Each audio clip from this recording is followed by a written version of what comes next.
Si Cuba no quiere colapsar, tendrá que darle más libertad a su pueblo. El colapso del sistema cubano parece estar cada vez más cerca. Muchos países están comenzando a cerrar una fuga que durante años permitió la supervivencia económica del régimen, mientras dejaba enormes costos en otros lugares. Cuba está perdiendo los beneficios que durante décadas recibió de varios aliados internacionales, y la isla parece hundirse aún más en una crisis que ya es imposible de esconder. Estados Unidos, por su parte, ha intensificado la presión. Washington ha advertido que podría imponer sanciones o aranceles a países que continúen enviando petróleo u otros beneficios económicos al régimen cubano, en un intento por asfixiar financieramente al sistema. Hoy podemos ratificar que hace más de 3 meses que no entra ningún barco de combustible. Un régimen que, entre muchas otras acusaciones, también ha sido señalado por presunta explotación laboral y hasta formas de esclavitud moderna contra miles de médicos cubanos enviados al extranjero. Mientras todo esto ocurre, la situación se vuelve cada vez más tensa. Al mismo tiempo que Nicolás Maduro fue capturado y se prepara para enfrentar a la justicia, Estados Unidos mantiene conversaciones discretas con el gobierno cubano para intentar negociar un acuerdo. Un escenario que probablemente preocupa a la cúpula del poder en La Habana, porque el riesgo de perder el control de los negocios que durante décadas le han dado oxígeno económico al régimen crece cada día. Quiero hablarte de lo que realmente está detrás de todo esto. Pero antes hay que entender algo importante. Esta historia va mucho más allá de simples misiones humanitarias o acuerdos diplomáticos.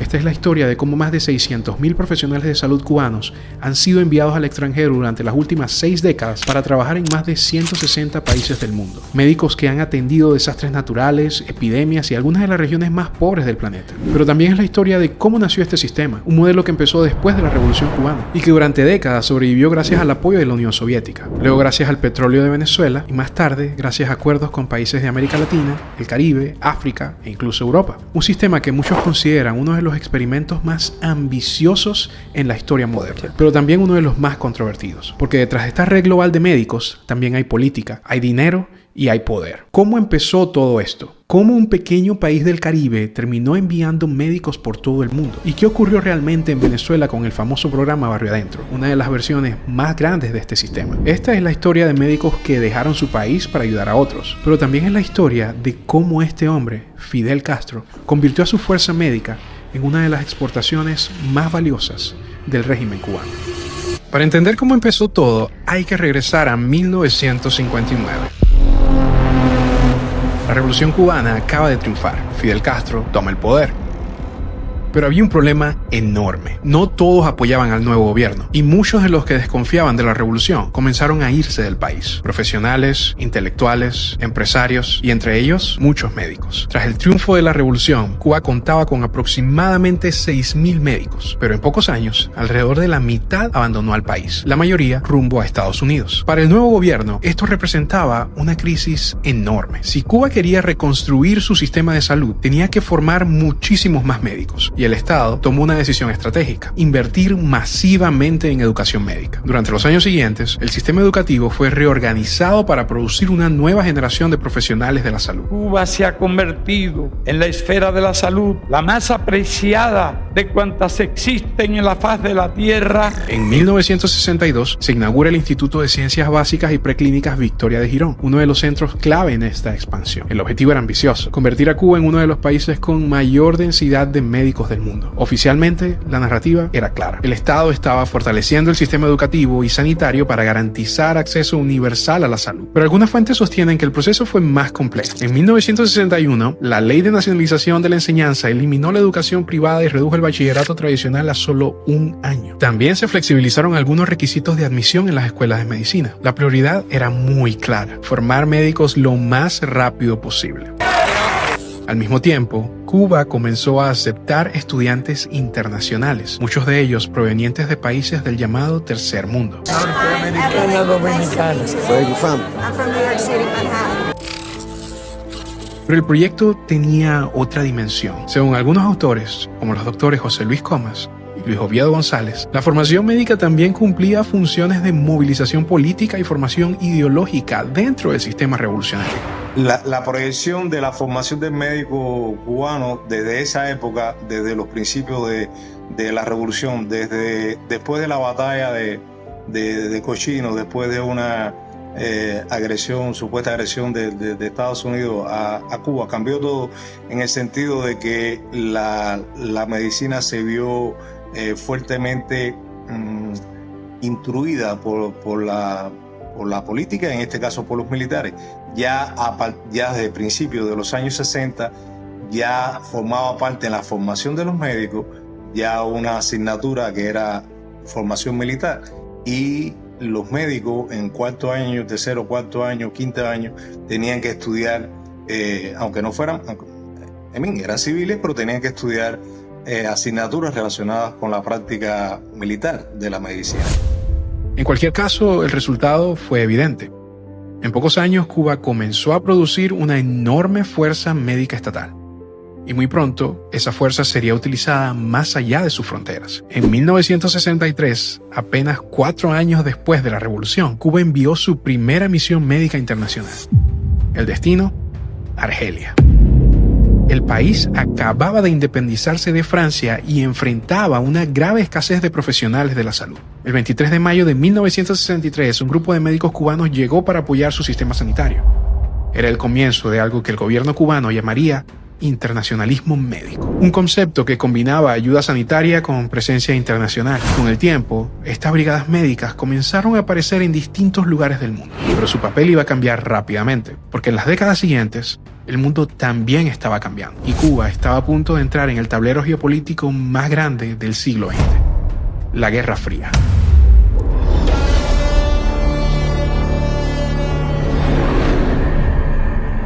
Durante las décadas siguientes, las brigadas médicas cubanas comenzaron a aparecer en lugares donde prácticamente nadie más estaba dispuesto a trabajar. África rural, regiones devastadas por guerras civiles, pequeñas islas del Caribe con sistemas de salud muy limitados. Y desde los años 60 y especialmente durante los años 70 y 80, médicos cubanos empezaron a desplegarse por gran parte del llamado Tercer Mundo. Algunos ejemplos incluyen Angola, Etiopía y Mozambique. Pero para entender estas misiones hay que mirar el contexto global. El mundo estaba dividido en 2 bloques. Por un lado, el bloque occidental, liderado por Estados Unidos, pero por el otro lado, el bloque socialista, liderado por la Unión Soviética. Después de la Revolución de 1959, Cuba se convirtió en uno de los aliados más cercanos de Moscú en el hemisferio occidental. Y en este contexto, las misiones médicas comenzaron a cumplir un papel que iba más allá de la medicina. En varios de estos países, Cuba no solo enviaba médicos, también enviaba soldados, asesores militares, personal de inteligencia. Uno de los ejemplos más claros fue la Guerra Civil de Angola. A mediados de los años 70, miles de soldados cubanos fueron desplegados para apoyar el movimiento marxista MPLA. La guerra se convirtió en uno de los principales escenarios indirectos de la Guerra Fría en África. Y junto con los soldados, también llegaron médicos cubanos. Lo mismo ocurrió en países donde Cuba apoyaba gobiernos o movimientos aliados del bloque soviético.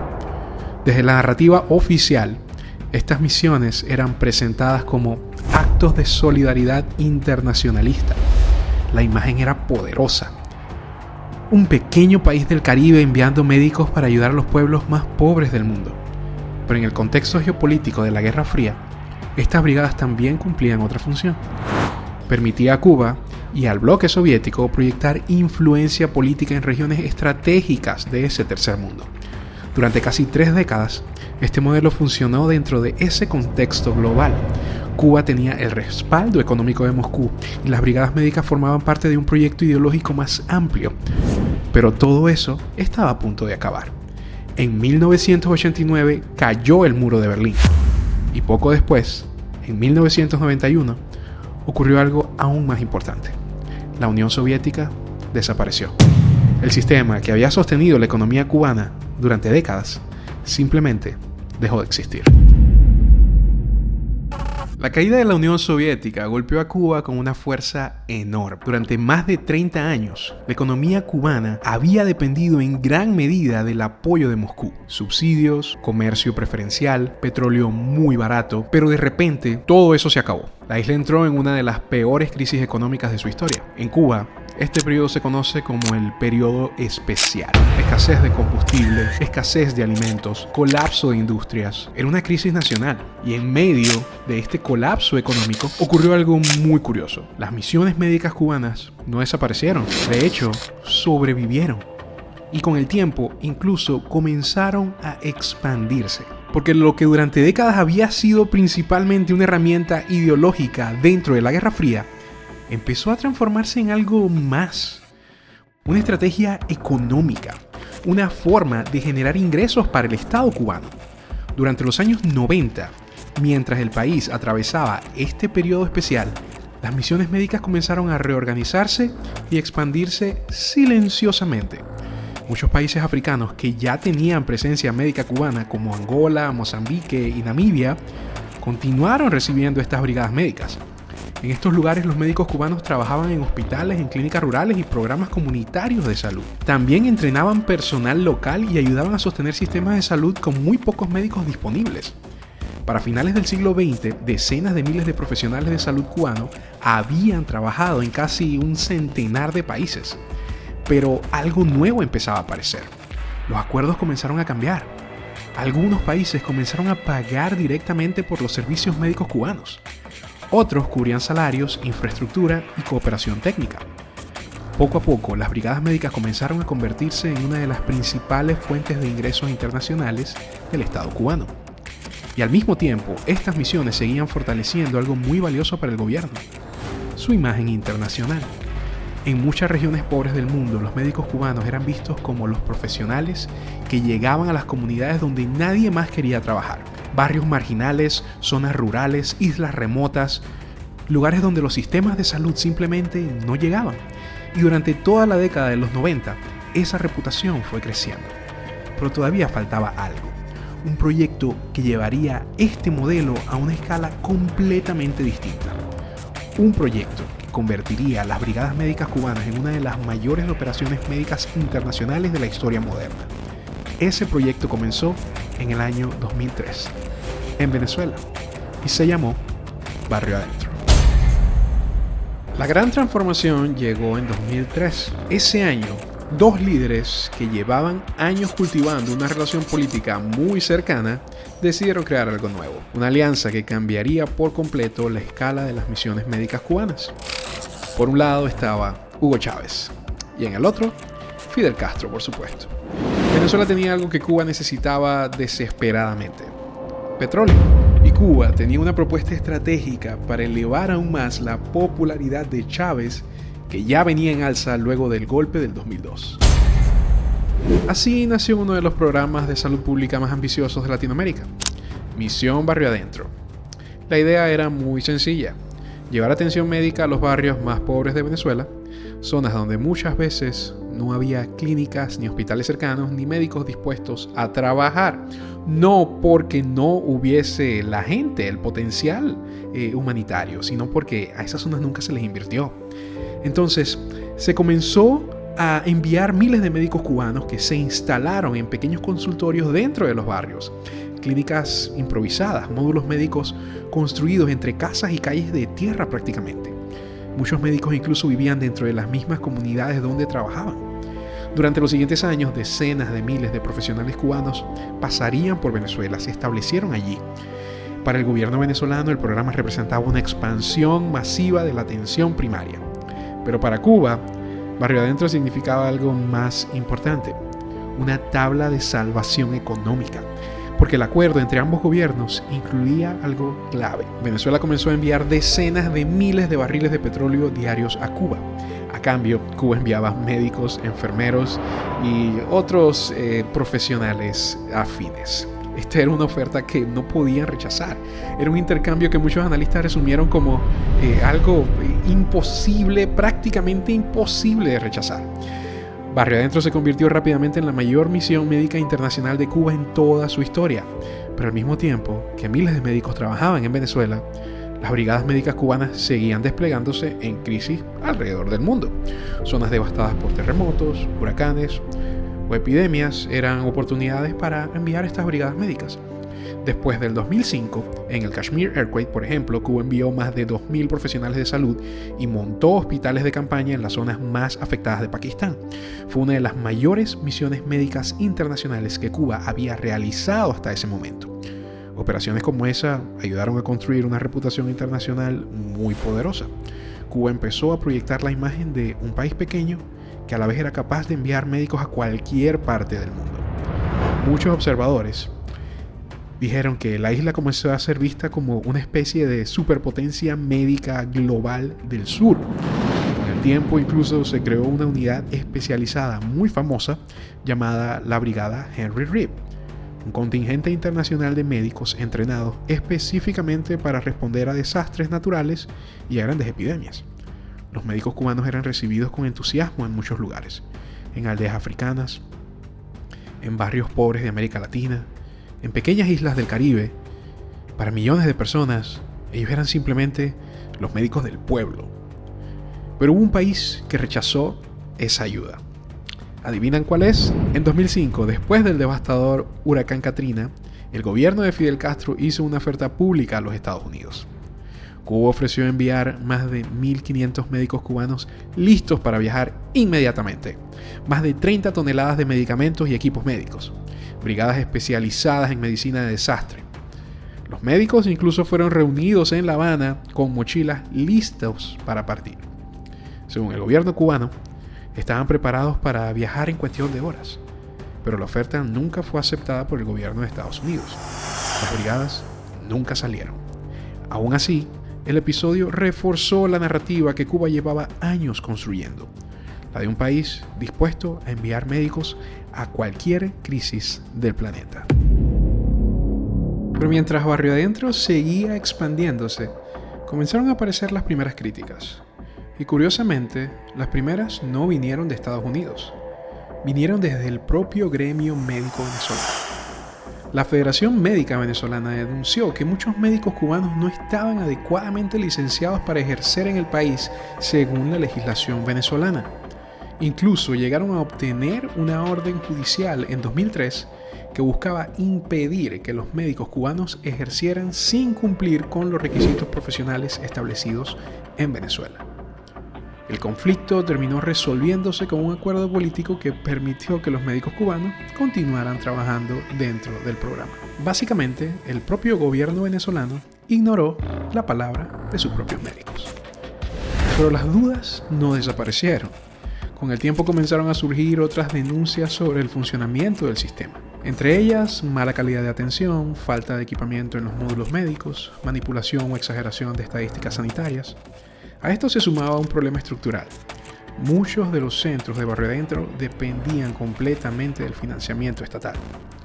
Cuando ese financiamiento comenzó a deteriorarse, muchos módulos también empezaron a hacerlo. Para 2014, diversas estimaciones señalaban que hasta el 80% de los centros de Barrio Adentro estaban abandonados o cerrados. Algunos se convirtieron en estructuras vacías, otros terminaron llenos de basura o como depósito. Algunos incluso fueron utilizados como refugios improvisados. Pero las críticas no solo venían desde Venezuela, también comenzaron a surgir denuncias desde el interior del propio programa. Algunos médicos cubanos que habían participado en las misiones comenzaron a hablar públicamente y denunciaban condiciones como vigilancia política dentro de las brigadas, restricciones de movimiento, confiscación parcial de salarios. La embajada, cuando yo deserté en el 2013, no podía ir de Bolívar a Caracas, que era donde estaba la embajada norteamericana en aquellos momentos y donde está todavía. Porque si te agarraban en otro estado diferente al tuyo, te agarraban y te mandaban para Cuba. Diversas organizaciones internacionales han señalado que el gobierno cubano retiene gran parte del salario pagado por los países receptores. En algunos contratos, los médicos reciben solo una fracción del pago total, mientras el resto es administrado por el Estado cubano. Pero para algunos médicos, las misiones internacionales también representaban algo más, una oportunidad que en Cuba simplemente no existía: salir de la isla. Para algunos médicos cubanos, trabajar en estas brigadas internacionales significaba una oportunidad para escapar del país. Durante los años de Barrio Adentro, muchos médicos cubanos desertaron mientras trabajaban en el extranjero. Algunos solicitaron asilo, otros intentaron establecerse en nuevos países y rehacer su vida fuera de Cuba. Estas deserciones se convirtieron en un fenómeno relativamente común en varias misiones internacionales. Pero las controversias no terminaban ahí. También comenzaron a aparecer dudas sobre la formación médica de algunos profesionales enviados. En teoría, Cuba había construido uno de los sistemas de formación médica más grandes del mundo, con decenas de miles de graduados cada año. Pero la rápida expansión de las brigadas internacionales significaba que cada vez se necesitaban más médicos para sostener el sistema. Y en algunos lugares, incluyendo Venezuela, médicos locales denunciaban que ciertos profesionales cubanos tenían formación clínica limitada en algunas áreas. Aún así, el gobierno cubano rechaza completamente estas acusaciones. Las autoridades cubanas sostienen que los médicos participan de forma voluntaria, reciben salario y beneficios, y que estas misiones ayudan a financiar el sistema de salud cubano, que sigue siendo gratuito para toda la población. En Angola te pagaban 6.000 kwanzas. Había una pequeña tienda en el edificio donde estaba que tenía arroz, frijoles, generalmente en mal estado, con bastantes gusanos, etcétera, etcétera, pero bueno, había leche condensada. Te daban 2 o 3 botellas de ron, 2 o 3 botellas de vino. A ellos les interesaba mucho que tú estuvieras bastante embriagadito para que no pensaras en las cosas. Te daban latas de sardina y había bastante azúcar prieta. Entonces, ¿qué es lo que hacían los jefes de allí? Cambiaban a un angolano para darnos alguna vez un pedazo de carne de res. Cambiaban 1 o 2 sacos de azúcar prieta por una vaca o por un torito en Angola. A pesar de estas controversias, Barrio Adentro continuó expandiéndose durante años. Se crearon nuevas fases del programa, nuevas clínicas, nuevos hospitales, nuevas brigadas médicas. El proyecto se convirtió en uno de los pilares más visibles de la alianza política entre Cuba y Venezuela. Pero también marcó algo aún más profundo. Porque por primera vez en la historia moderna de Cuba, las misiones médicas se habían convertido en una industria internacional de gran escala. Una red global de profesionales de salud trabajando en decenas de países. Miles de médicos desplegados en América Latina, África, Asia y el Caribe. Y una red que con el tiempo comenzó a generar miles de millones de dólares en ingresos para el gobierno cubano. Hasta el punto de que muchos analistas consideran hoy que estas misiones médicas se han convertido en la principal exportación de Cuba. Pero esa parte de la historia es la que casi nunca se explica. Mientras todas estas controversias crecían, el sistema de misiones médicas cubanas no se redujo. Al contrario, siguió expandiéndose. Durante los años 2000 y 2010, Cuba comenzó a enviar médicos a decenas de países en todo el mundo. El modelo que había funcionado en Venezuela empezó a replicarse en otros lugares. Gobiernos que enfrentaban escasez de médicos, especialmente en zonas rurales o comunidades pobres, comenzaron a firmar acuerdos con Cuba. Algunos de los ejemplos más conocidos incluyen Mais Médicos en Brasil, programas de cooperación médica en Bolivia, brigadas médicas en Ecuador, cooperación sanitaria en Nicaragua, múltiples acuerdos en países del Caribe y presencia continua en varios países africanos. En muchos casos, los médicos cubanos eran enviados a lugares donde simplemente no había médicos locales disponibles, comunidades rurales, regiones amazónicas, pequeñas islas, zonas extremadamente pobres. Para muchos gobiernos, contratar médicos cubanos era más rápido y más barato que formar nuevos médicos en sus propios sistemas educativos. Y para Cuba, el modelo ofrecía algo fundamental: ingresos en divisas. A medida que estos acuerdos se multiplicaban, el número de médicos cubanos trabajando en el extranjero también creció de manera impresionante. En algunos momentos se estima que más de 20.000 profesionales de salud cubanos trabajaban simultáneamente en más de 50 países. Esto convirtió a las misiones médicas en uno de los mayores programas de cooperación sanitaria internacional del mundo. Pero también algo más. Porque para el Estado cubano, estas misiones comenzaron a representar una de sus principales fuentes de ingresos. Más que el turismo, más que muchas exportaciones agrícolas, más que buena parte de la industria nacional. La medicina, o más precisamente el trabajo médico, se había convertido en una exportación nacional, un modelo único en el mundo, un país exportando médicos, como otros países exportan petróleo, minerales o tecnología. Pero este modelo también generaba muchas preguntas que seguían sin respuesta. ¿Quién y bajo qué forma se recibía realmente el dinero de estos contratos? ¿Cuánto ganan los médicos que participan en estas misiones? ¿Y cuánto termina llegando realmente al bolsillo de los médicos? ¿Y cuánto al del gobierno cubano? Empezaron a hacer las misiones, pero ya te compensaban. Pero lo que te daban era una centésima parte de lo que el gobierno pagaba. Igual pasaba con Venezuela, igual pasa con muchísimos lugares. Al médico le dan un poquito de dólares, no sé, digamos $100 al mes, que dicho sea de paso, con esos $100 tenían que cubrir sus necesidades alimentarias y de ropa y guardar algo para llevárselo cuando regresara. Y lo demás que le pagaba el gobierno era 100% para el gobierno de Cuba. Digamos que le pagaran 1,000, bueno, estoy poniendo ejemplos, no sé exactamente las cifras ahora. Están en todos los lugares, porque esto es se llegó a denominar así, yo lo apoyo, como una trata de médicos. Éramos esclavos en ese caso, o fueron esclavos siempre fuimos esclavos los que íbamos a misión. Durante décadas, el sistema de misiones médicas cubanas parecía imparable. Desde África hasta América Latina, desde el Caribe hasta Asia. Miles de médicos cubanos trabajaban en decenas de países al mismo tiempo. Para muchos gobiernos el modelo tenía ventajas claras. Era rápido, era relativamente barato y permitía llevar médicos a lugares donde simplemente no había médicos locales disponibles. Pero en los últimos años, algo comenzó a cambiar. Durante mucho tiempo, Estados Unidos criticó el programa de brigadas médicas cubanas. Pero a partir de finales de la década del 2010, esa crítica comenzó a transformarse en presión diplomática directa. Washington empezó a describir el programa como una forma de explotación laboral, argumentando que el gobierno cubano retiene gran parte del salario que pagan los países anfitriones. Según funcionarios estadounidenses, en muchos contratos el dinero no se paga directamente a los médicos, sino al Estado cubano. Esto llevó a que el gobierno estadounidense comenzara a presionar a varios países de América Latina y el Caribe para revisar o terminar estos acuerdos. En algunos casos, incluso, se impusieron restricciones de visa contra funcionarios vinculados al programa, como parte de una estrategia más amplia para aislar económicamente al régimen cubano. Y poco a poco algunos gobiernos comenzaron a reconsiderar sus convenios. Pero el golpe más fuerte al sistema no vendría de Washington, vendría de Caracas. La caída del aliado clave, Venezuela. Durante más de 2 décadas, el motor económico del sistema fue Venezuela. El acuerdo era simple, Caracas enviaba petróleo y Cuba enviaba médicos. Durante años, Venezuela llegó a enviar hasta 100.000 barriles de petróleo diarios a Cuba, lo que representaba miles de millones de dólares en valor energético para la isla. Ese intercambio fue el combustible que permitió sostener tanto el sistema de misiones médicas como buena parte de la economía cubana durante los años 2000.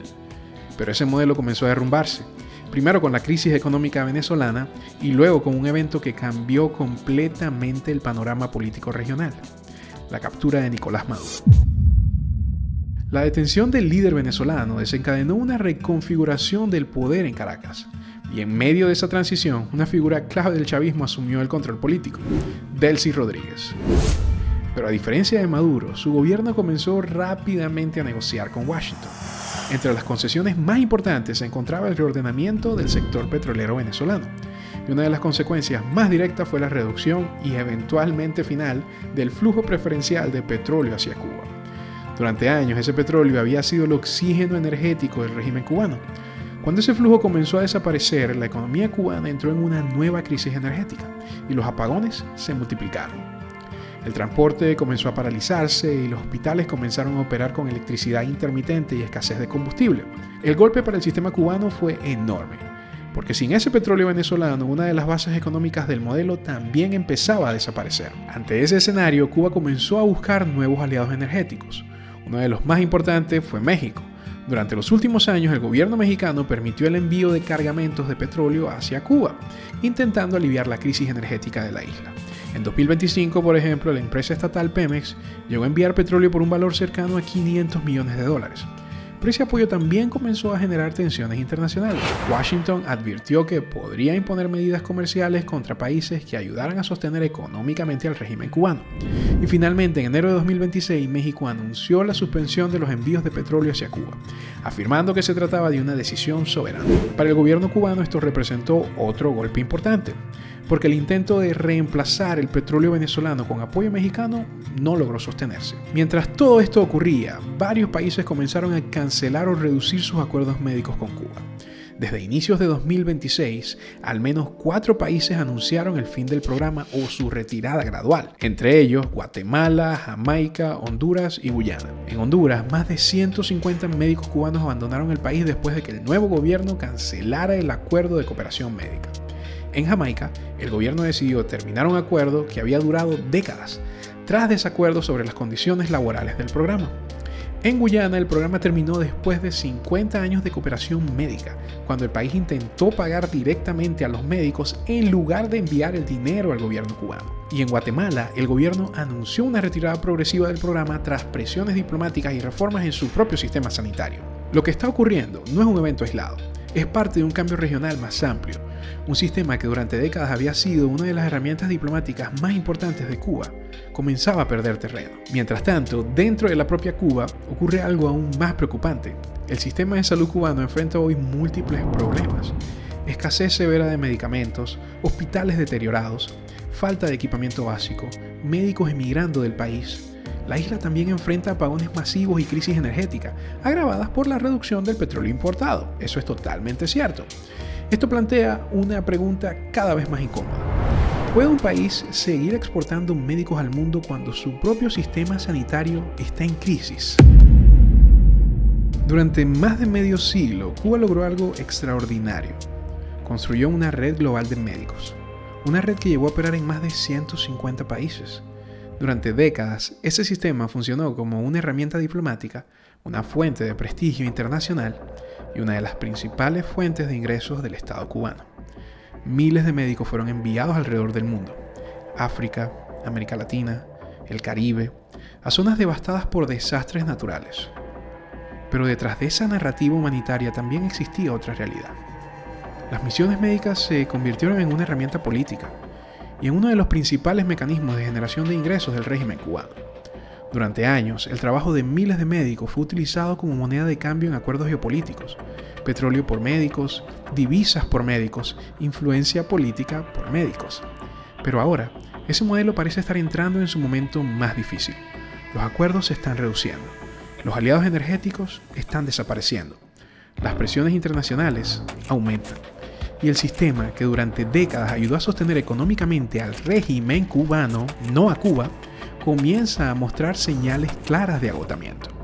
Durante décadas, los médicos cubanos fueron enviados al mundo como embajadores de la revolución. Pero hoy, muchos de esos mismos médicos están abandonando la isla. Miles de profesionales han desertado durante misiones internacionales. Otros emigran en cuanto encuentran una oportunidad.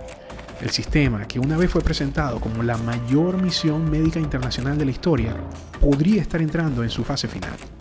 Y el propio gobierno cubano parece reconocerlo. Recientemente, autoridades cubanas admitieron que están negociando con Estados Unidos en un intento por mantener el programa de misiones médicas y aliviar la presión internacional. Porque el régimen sabe algo muy claro. Sin esas misiones, una de sus principales fuentes de ingresos desaparece. Y quizás sea precisamente esa la conversación que ahora debe ocurrir. Porque durante demasiado tiempo los médicos cubanos han sido utilizados como instrumentos de política exterior, como herramientas diplomáticas, como una forma de generar divisas para el Estado. Pero los médicos no deberían ser una mercancía exportable, ni una herramienta ideológica, ni una fuente de ingresos para sostener un sistema político. Son profesionales de salud y merecen trabajar con libertad, dignidad y autonomía. Tal vez el declive de este modelo represente una oportunidad histórica, no solo para los médicos cubanos, sino para toda Cuba.